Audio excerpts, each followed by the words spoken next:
At dawn over Hawaii, the sky was torn apart. Flames, chaos, and thousands of victims. The entire American Air Force was supposed to be destroyed on the ground. Yet a young lieutenant managed to rise into the air and became the first avenger in the Pacific War. His name was known by millions, but with time it almost disappeared from history.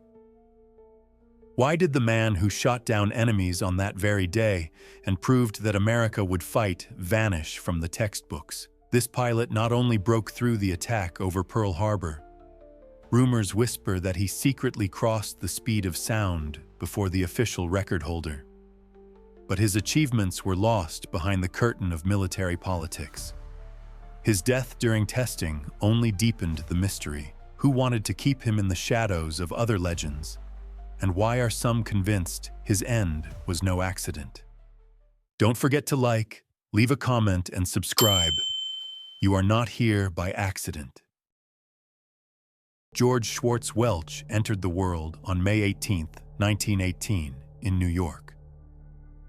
Aviation was still in its infancy. The Wright brothers had achieved powered flight just 15 years earlier. But something about those early flying machines captured the imagination of young Americans, and Welch was no exception. His childhood unfolded during the Roaring Twenties, when barnstormers and air racers were pushing the boundaries of what humans could do in the sky. While other boys collected stamps or played baseball, Welch found himself drawn to stories of pilots and their machines. The romance of flight, the danger, the precision required, it all spoke to something deep in his character. College beckoned, and Welch attended Purdue University, where he studied aeronautical engineering. This wasn't just academic curiosity. He was preparing himself for a career in aviation. The theoretical knowledge of lift and drag, engine performance, and structural limits would serve him well in the years to come.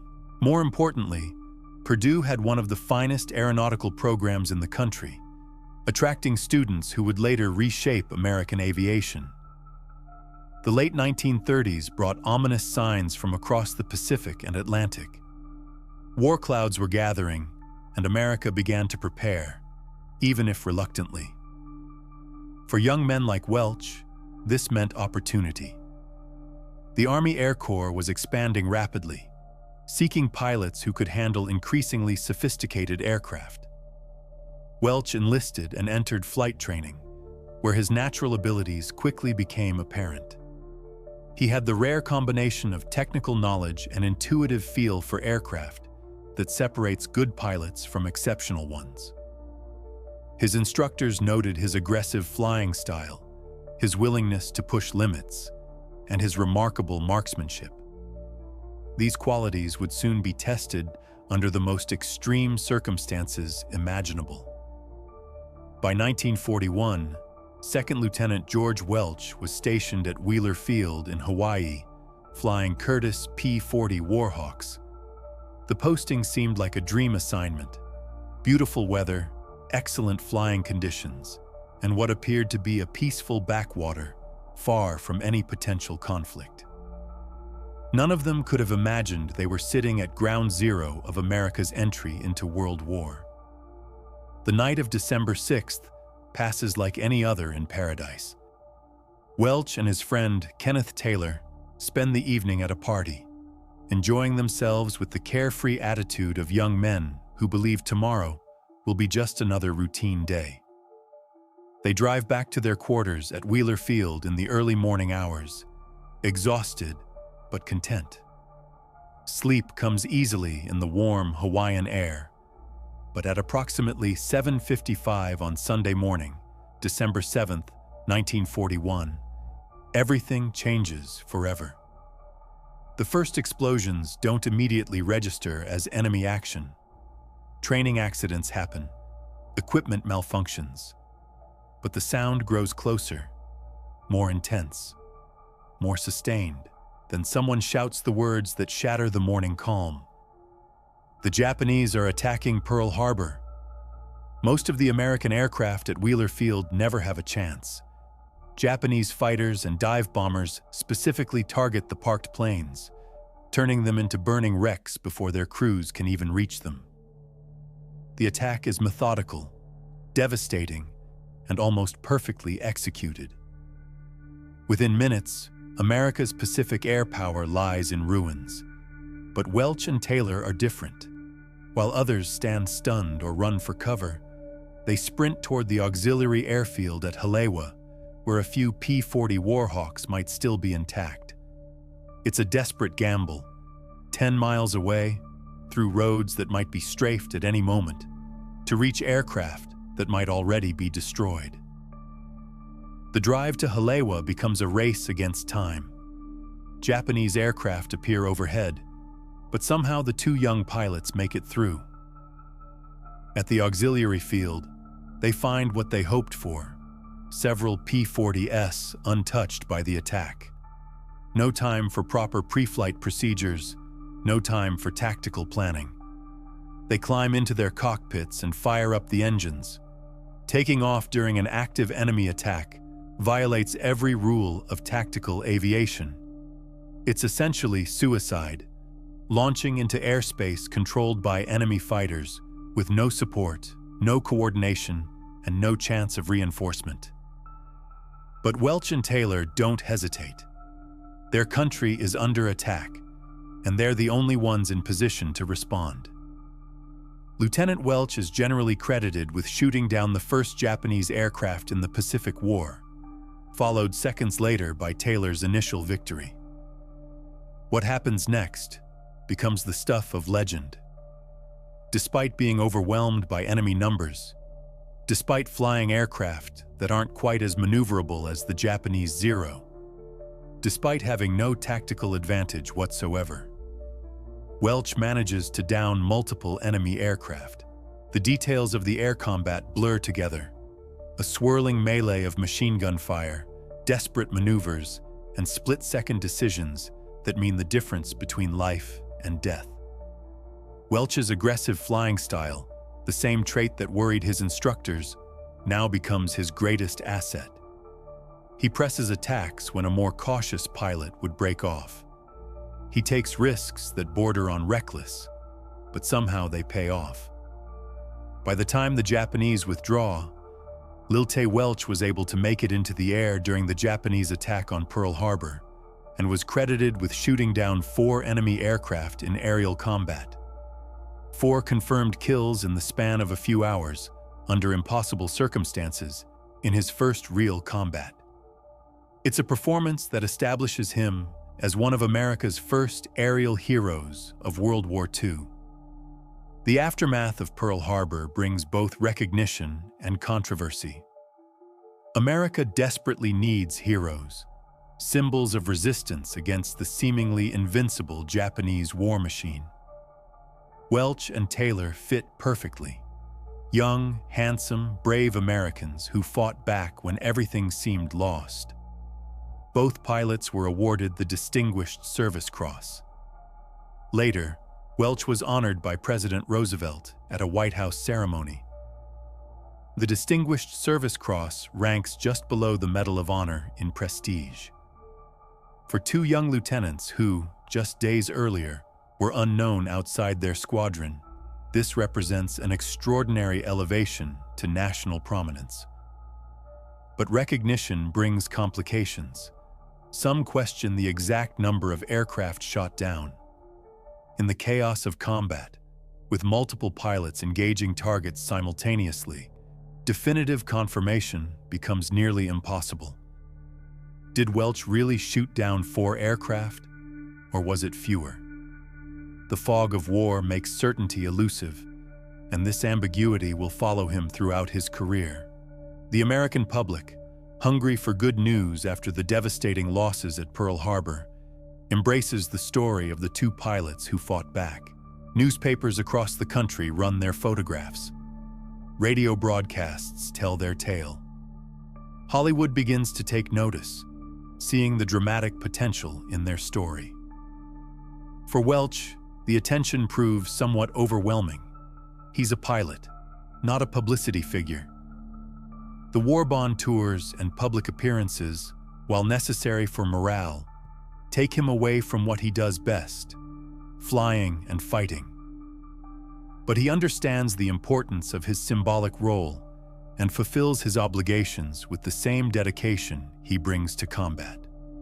More importantly, the Pearl Harbor action establishes a pattern that will define Welch's approach to aerial combat throughout the war.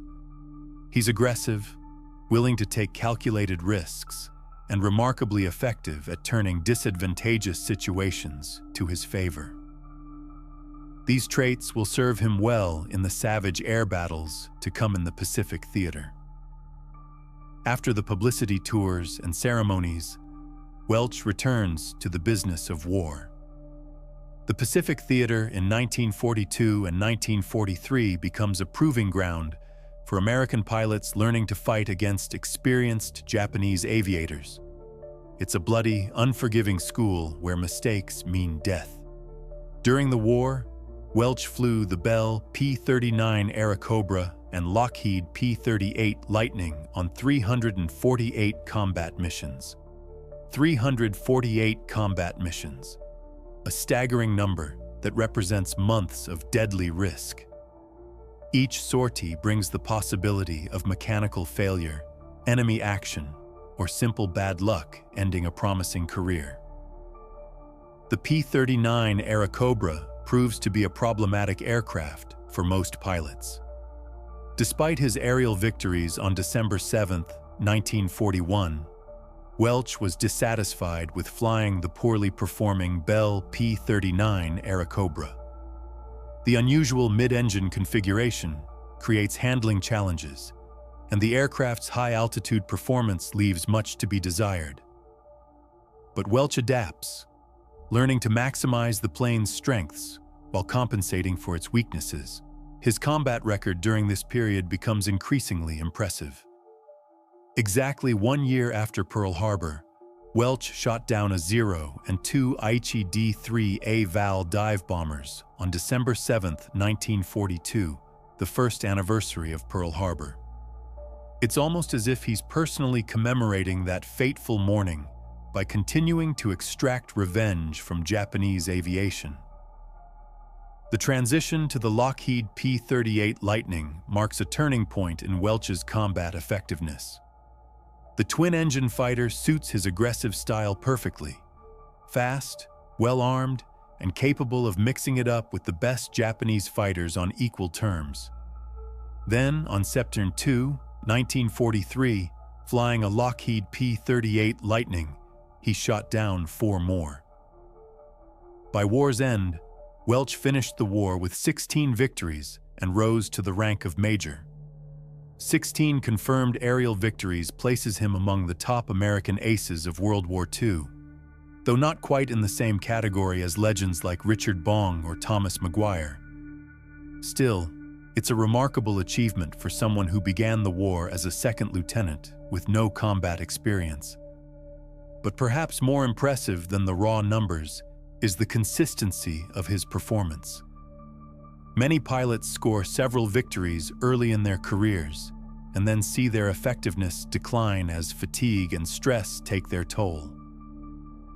Welch maintains his edge throughout the war, continuing to score victories even as the Japanese replace their experienced pilots with increasingly desperate newcomers. His reputation among fellow pilots grows as well. He's known for his willingness to take on dangerous missions, his skill in training newer pilots, and his ability to remain calm under the most intense combat conditions. These qualities will prove essential in the next phase of his career, when the stakes become even higher. The end of World War II brings massive changes to American aviation.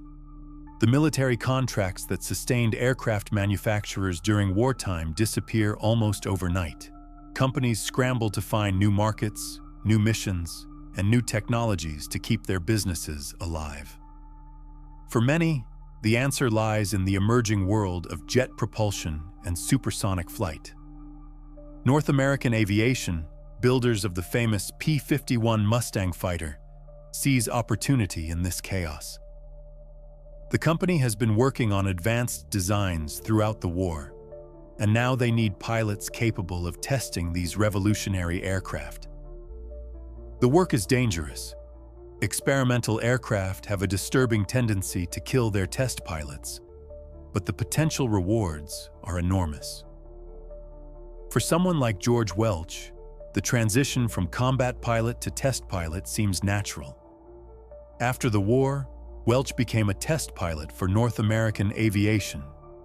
He has the right combination of flying experience, technical knowledge, and calculated risk-taking that the job requires. More importantly, he has the proven ability to remain calm and analytical under extreme stress. The shift from military to civilian flying brings new challenges. Combat pilots learn to destroy enemies and survive hostile environments. Test pilots must push aircraft to their absolute limits while carefully documenting every aspect of their performance. It's a different kind of courage, not the split-second decision-making of combat, but the methodical willingness to fly aircraft that might disintegrate at any moment. North American Aviation assigns Welch to their most ambitious project, the development of what will become the F-86 Sabre jet fighter. The aircraft represents a quantum leap in performance over anything that came before. Swept wings, jet propulsion, and speeds approaching the mysterious sound barrier that has claimed the lives of several pilots who ventured too close. The work is both exhilarating and terrifying. Each test flight pushes deeper into unknown territory, where the laws of aerodynamics begin to behave strangely. Aircraft controls become sluggish or ineffective. Structural loads increase dramatically. Engines flame out or explode without warning. It's a world where a single mistake or equipment failure means certain death. But Welch thrives in this environment. His wartime experience serves him well.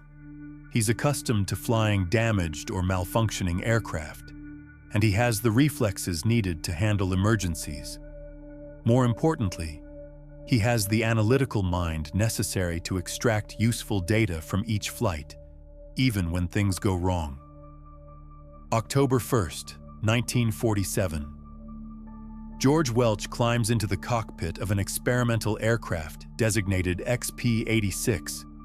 It's the prototype of what will become the F-86 Sabre, one of the most successful jet fighters in history. But on this morning, it's simply an untested machine that might or might not make it back to Earth in one piece. George Welch made the first flight of the XP-86 prototype, the 1st of October 1947. First flights are always dangerous, but this one carries special significance. The XP-86 is designed to fly faster than any fighter aircraft in history. It might even be capable of exceeding the speed of sound, something that has become an obsession among test pilots and aviation engineers. What happens during that flight remains one of aviation's most intriguing mysteries. There is some evidence that on that flight, and during a subsequent flight on the 14th of October, Welch exceeded the speed of sound. If true, this would mean that Welch broke the sound barrier before Chuck Yeager's famous flight in the Bell X-1, which occurred on October 14th of the same year. The evidence is tantalizing but not conclusive. In his book, Aces Wild, The Race for Mach 1, fellow North American aviation test pilot Albert W. Blackburn makes the case that George Welch had taken the prototype XP-86 Sabre supersonic on its first flight, the 1st of October 1947, and that he had done so 3 times before Chuck Yeager first broke the officially recognized sound barrier. By the end of 1947, the XP-86 had logged 29 hours and 23 minutes of flight test time, most flown by Welch. This extensive flight time suggests that Welch had multiple opportunities to explore the aircraft's high-speed performance. Each flight pushed a little further, tested a little more aggressively, probed deeper into the unknown realm of transonic flight. The controversy centers on what exactly constitutes breaking the sound barrier. Chuck Yeager's historic flight to break the sound barrier came a few months later on the 14th of October 1947 during the 50th flight of the program. It was during this flight that Yeager reached Mach 1.06 and became the first person to officially fly at supersonic speeds. The key word here is officially. Yeager's flight was carefully monitored, documented, and verified by a team of engineers and government officials. Welch's flights were different. The claim of the XP-86 passing Mach 1 with Welch at the controls was not made until April 26, 1948, 5.5 months after the X-1 supersonic flight. This delay raises questions about whether the claim was legitimate or simply an attempt to share in Yeager's glory. But there are compelling reasons to believe Welch really did exceed Mach 1 before the official record. Blackburn, however, maintains that a record on the Muroc radar theodolite of the two flights Welch made on November 13, 1947, indicated supersonic flights as well, noting 20 minutes before the X-1 broke the record, a sonic boom was heard over the desert centered on Welch's flight path. Sonic booms don't lie. They're the acoustic signature of aircraft exceeding the speed of sound, and they can't be faked or misinterpreted. If multiple witnesses heard sonic booms from the XP-86 before Yeager's official flight, it strongly suggests that Welch achieved supersonic flight first. So why wasn't it recognized officially? The answer lies in the politics and bureaucracy of the early Cold War. The X-1 program was a joint effort between the Air Force and the National Advisory Committee for Aeronautics, designed specifically to break the sound barrier under carefully controlled conditions. It was a national prestige project, and the government had invested enormous resources in making it succeed. North American Aviation's XP-86 program was primarily a military contract to develop a new fighter aircraft. While supersonic flight would be a valuable bonus, it wasn't the primary objective. The company had no incentive to create controversy by claiming their pilot achieved supersonic flight before the official government program. But even Blackburn doesn't insist that Welch did it before Yeager. In the book's introduction, Blackburn gives readers a wink. We know for certain that North American test pilot George Welch took the Sabre supersonic prior to November 13, 1947. Whether this occurred before the X-1's historic flight remains officially uncertain. The truth may never be known with complete certainty, but the evidence suggests that George Welch, the unknown hero of Pearl Harbor, may have also been the unknown first pilot to break the sound barrier. If so, it would represent one of the most significant unrecognized achievements in aviation history. Test flying in the late 1940s and early 1950s represents one of the most hazardous occupations ever undertaken by humans. The mortality rate among experimental aircraft pilots approaches that of combat aviation, but without the excuse of enemy action. These men die pushing the boundaries of human knowledge and technological capability. The transition from propeller-driven aircraft to jets creates entirely new categories of danger. Jet engines are temperamental, prone to flameouts and explosions. They consume fuel at prodigious rates, leaving little margin for error. The high speeds they enable create aerodynamic phenomena that can tear aircraft apart or render them uncontrollable. Compressibility effects near the speed of sound transform familiar aircraft into unpredictable monsters. Control surfaces lose effectiveness or reverse their function entirely. Wings can literally twist off under extreme loads. Pilots report their aircraft shaking so violently that they cannot read their instruments or maintain visual focus. The pressure suits required for high-altitude flight are primitive and unreliable. Ejection seats, when they exist at all, are crude mechanisms that sometimes kill pilots, even when they function properly. Life support systems fail regularly. Communication equipment breaks down under the stress of high-speed flight. Ground support technology struggles to keep pace with aircraft development. Runways designed for propeller aircraft prove inadequate for jets. Radar systems cannot track the fastest aircraft reliably. Fire and rescue equipment is often useless against the exotic materials and fuels used in experimental aircraft. The psychological toll is enormous. Test pilots must maintain absolute composure while flying aircraft that might disintegrate around them at any moment. They must make split-second decisions with incomplete information about aerodynamic forces that no human has ever experienced before. They must trust their lives to engineers and technicians who are themselves learning through trial and error. Weather becomes a more critical factor as aircraft speeds increase. A routine thunderstorm that a propeller aircraft could easily avoid becomes a potentially lethal obstacle for a jet traveling at near-sonic speeds.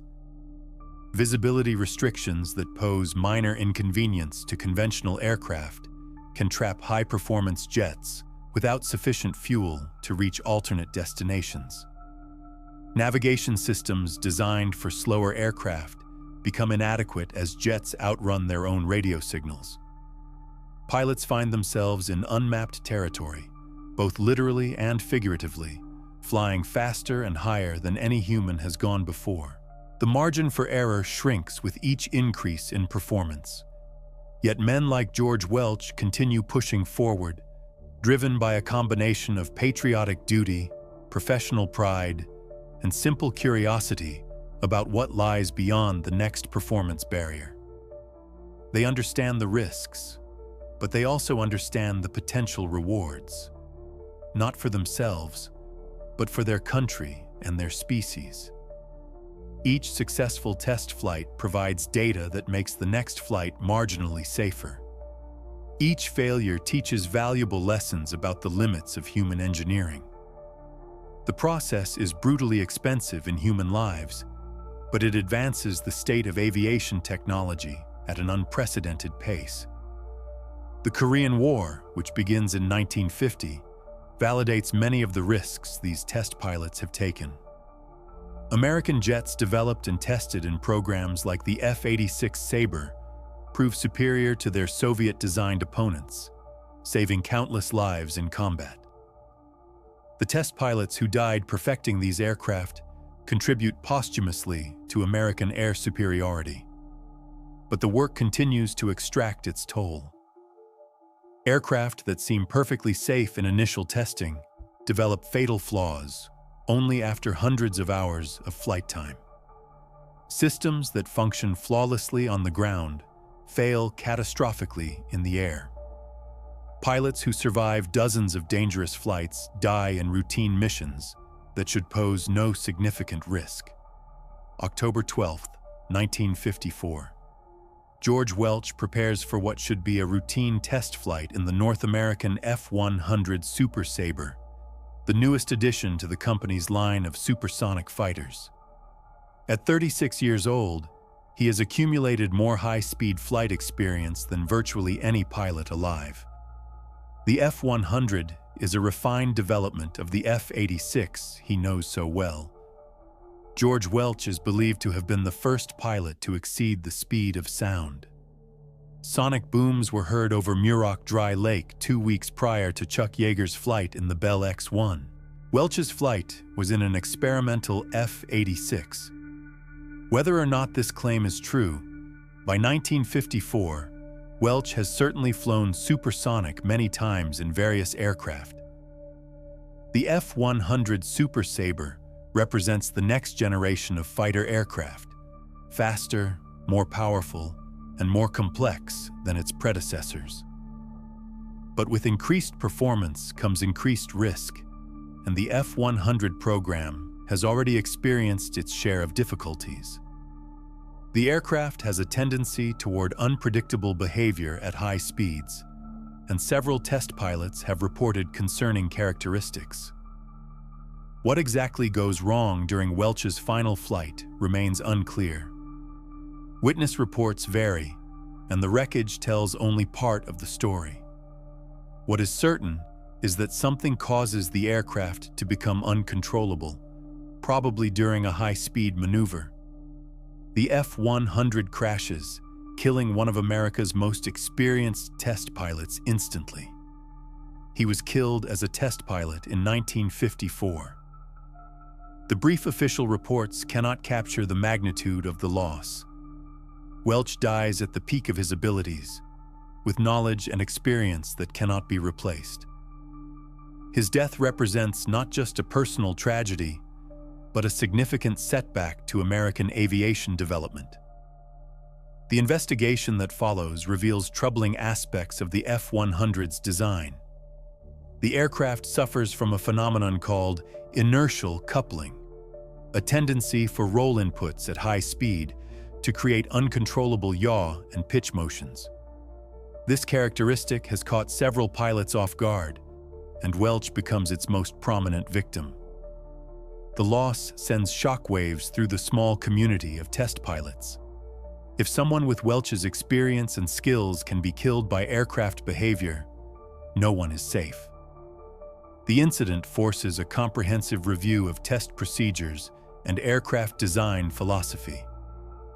Future aircraft will incorporate lessons learned from this tragic failure. For North American aviation, Welch's death represents both a professional and personal loss. He has been the company's primary test pilot for their most important projects. His intimate knowledge of aircraft handling characteristics and his ability to communicate complex technical issues to engineers will be deeply missed. The broader aviation community mourns the loss of a genuine pioneer. Welch's contributions to high-speed flight research have helped establish America's dominance in supersonic aircraft development. His death occurs just as this advantage is becoming critically important in the emerging Cold War confrontation with the Soviet Union.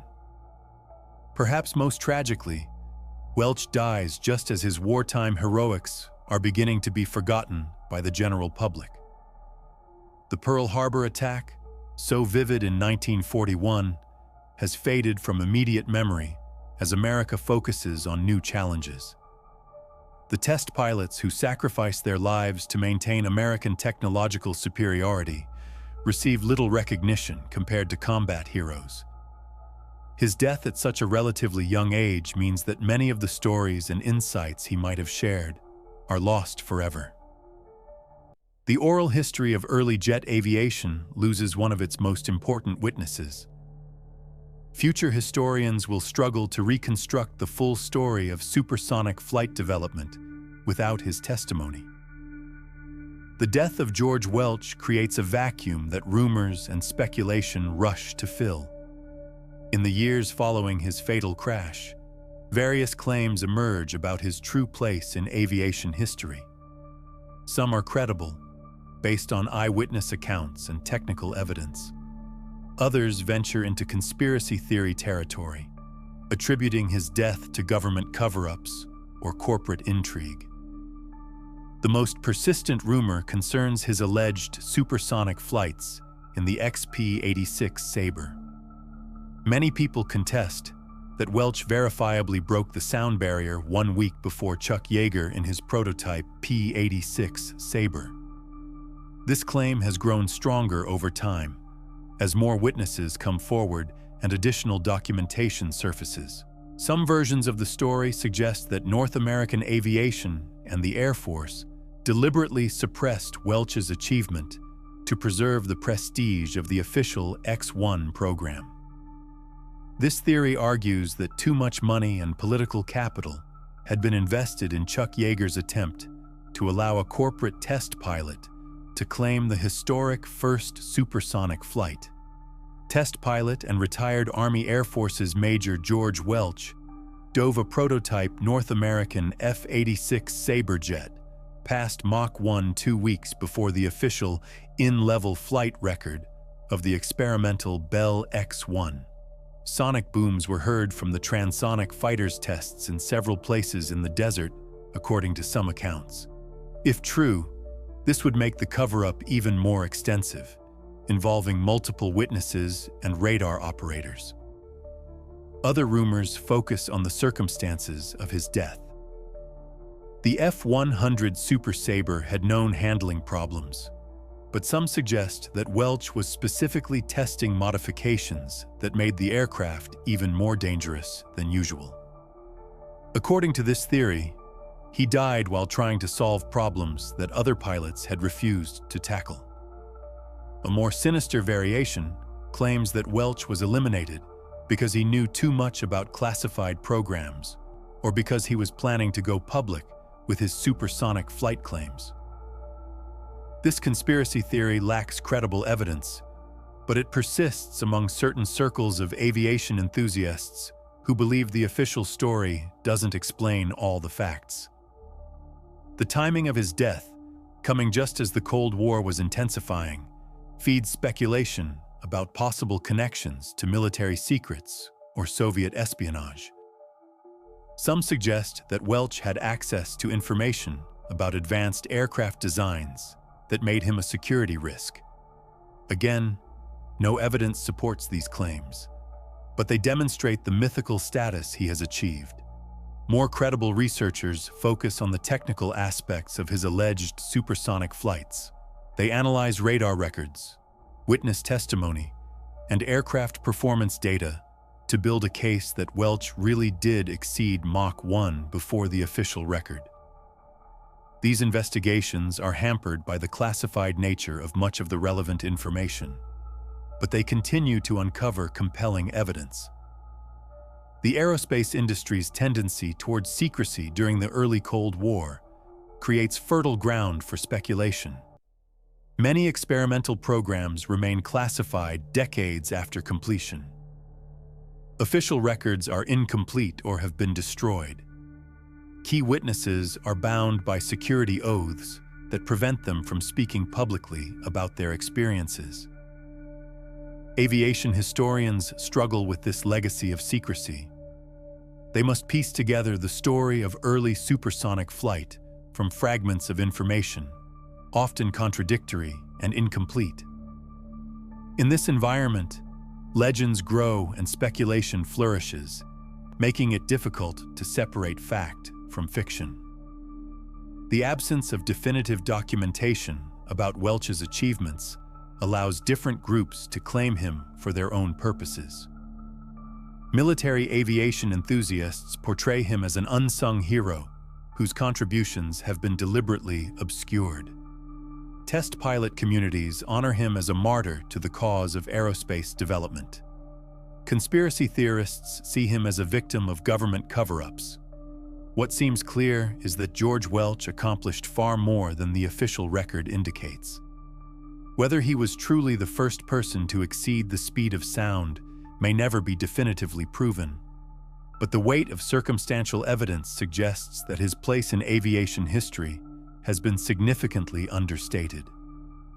The influence of George Welch on American aviation extends far beyond his individual achievements. His approach to test flying, his willingness to push dangerous aircraft to their limits, and his ability to extract useful data from extreme flight conditions helped establish the methodology that would carry America through the jet age and into the space program. The F-86 Sabre, the aircraft he helped develop and refine, becomes one of the most successful fighter aircraft in history. During the Korean War, American pilots flying Sabres achieve a kill ratio of more than 10-to-1 against Soviet-built MiG-15 fighters. This dominance validates the risks that Welch and other test pilots took in perfecting the aircraft's design. The lessons learned from Welch's fatal F-100 crash contribute directly to improved aircraft safety. The inertial coupling phenomenon that killed him becomes well understood, and future aircraft incorporate design features to prevent or mitigate its effects. His death, while tragic, saves the lives of countless other pilots who might otherwise have encountered the same problem. The supersonic flight techniques that Welch pioneered, whether or not he was officially first to exceed Mach 1, become standard procedures for test pilots worldwide. His methodical approach to exploring unknown flight regimes influences a generation of aviators who push even further into hypersonic flight and eventually into space.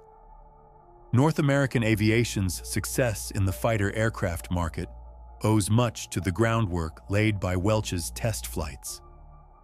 The company's reputation for producing high-performance, reliable aircraft attracts military contracts that sustain it through the Cold War and beyond. The F-86, F-100, and later aircraft all bear the stamp of his influence on their development. The test pilot community adopts many of Welch's practices as standard procedure. His emphasis on careful documentation, systematic exploration of flight envelopes, and calm professionalism under extreme stress becomes the model for experimental aircraft testing. Flight test schools teach his techniques to new generations of test pilots. His Pearl Harbor heroics, while sometimes overshadowed by later events, remain an important part of the American narrative about World War II. The story of two young pilots rising to meet an impossible challenge resonates with themes of individual courage and American resilience that continue to inspire people decades later. The aviation museums that display his medals and photographs help preserve his memory for future generations. Children who visit these exhibits learn about the connection between the Pearl Harbor attack and America's eventual victory in World War II. His story provides a human face for the larger historical forces at work. Military academies and flight training programs use his career as a case study in leadership and courage under pressure. His ability to maintain effectiveness throughout a long combat career, combined with his later success as a test pilot, makes him an ideal role model for military aviators.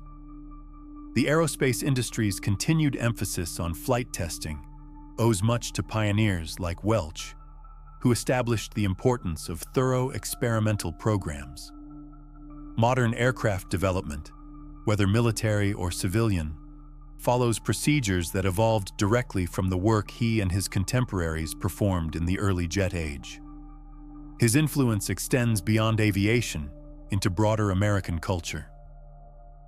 The archetype of the test pilot, calm, competent, willing to take calculated risks for the advancement of human knowledge, reflects values that Welch embodied throughout his career. This image shapes public perception of astronauts, combat pilots, and other professionals who work in high-risk technical fields. The story of George Welch cannot be told in isolation from the broader community of aviators who shared his experiences and shaped his career. Kenneth Taylor, his partner in the Pearl Harbor heroics, deserves particular attention as someone whose life took a remarkably different trajectory despite their shared beginnings. Taylor, like Welch, became an instant hero after December 7, 1941. But where Welch chose the dangerous path of test flying after the war, Taylor opted for a more conventional military career. He remained in the Air Force, eventually rising to the rank of brigadier general and commanding fighter wings during the Korean War. The contrast between their post-war choices illuminates different responses to the same traumatic experience. Both men proved their courage under fire at Pearl Harbor, but they channeled that experience in distinctly different directions. Taylor sought the structured environment of military command, where his leadership abilities could benefit from the lessons learned in combat. Welch gravitated toward the solitary, technical challenges of experimental aviation.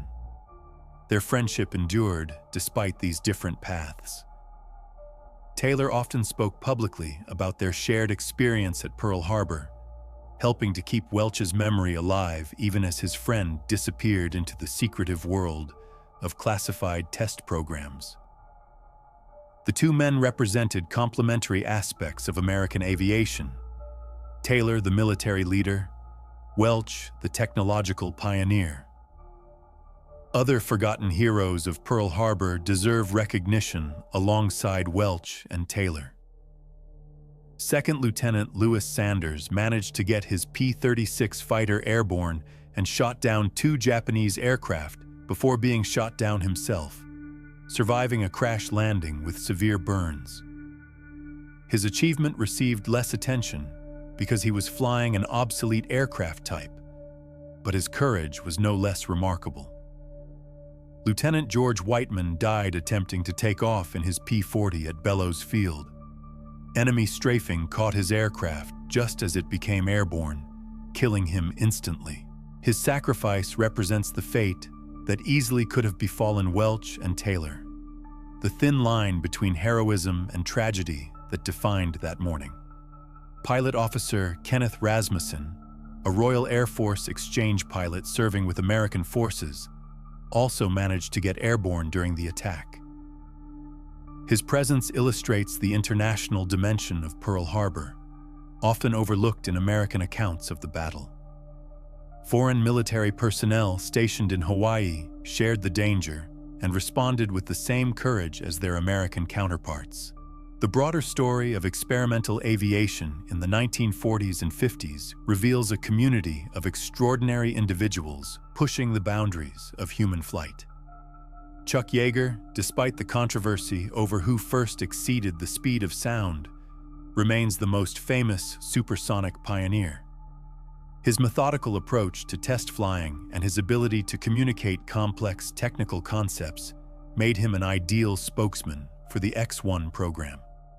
Scott Crossfield, another legendary test pilot, flew the X-15 rocket plane to altitudes and speeds that approached spaceflight. His rivalry with Yeager symbolized the competitive spirit that drove rapid advances in high-speed flight research. Both men understood that they were not just testing aircraft, but exploring the limits of human capability. Pete Everest set numerous speed and altitude records in various experimental aircraft. His willingness to fly anything the engineers designed, no matter how dangerous or unconventional, made him invaluable to multiple research programs. Like Welch, he combined exceptional flying skills with the technical knowledge needed to provide useful feedback to aircraft designers. Milburn Apt became the first person to exceed Mach 3, but died when his X-2 rocket plane became uncontrollable during the record flight. His death underscored the razor-thin margin between success and disaster that characterized all supersonic research. Each new speed or altitude record extracted a price in human lives. The women who contributed to aviation during this era often remain even more obscured than pilots like Welch.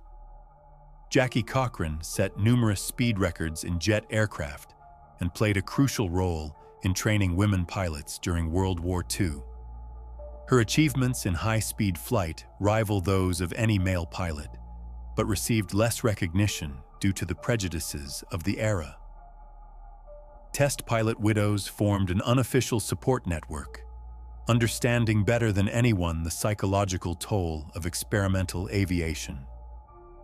They lived with the constant knowledge that each flight might be their husband's last, yet they supported careers that advanced human knowledge at enormous personal cost.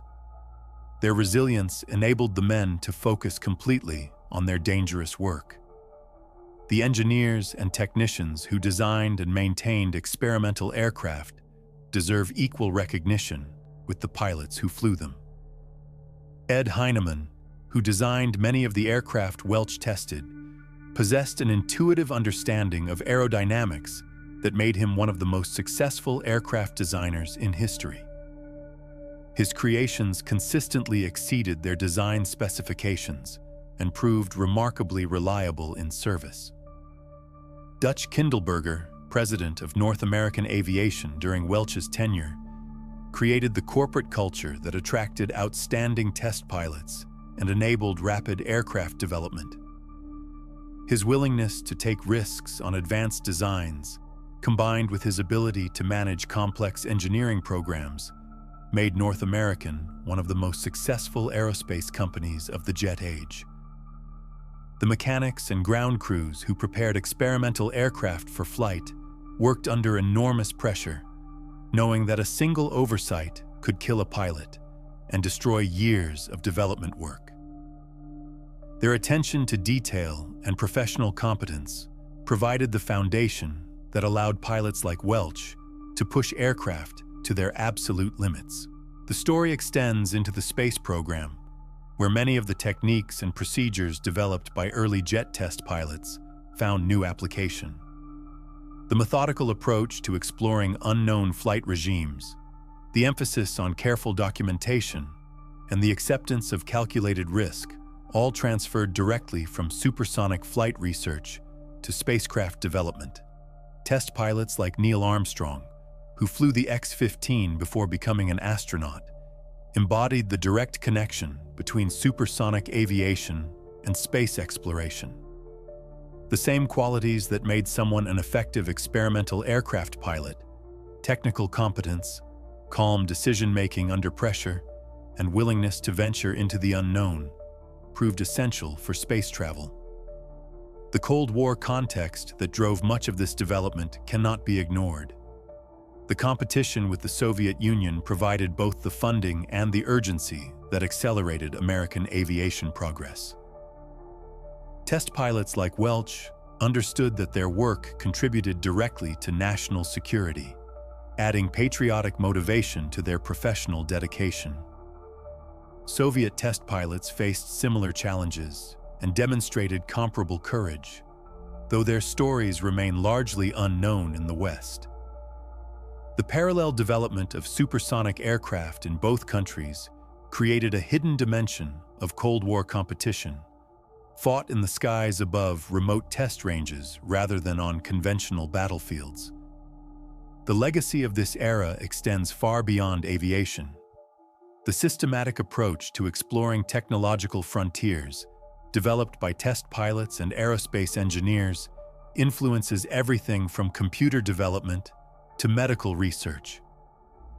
The willingness to take calculated risks in pursuit of human advancement becomes a defining characteristic of American technological culture.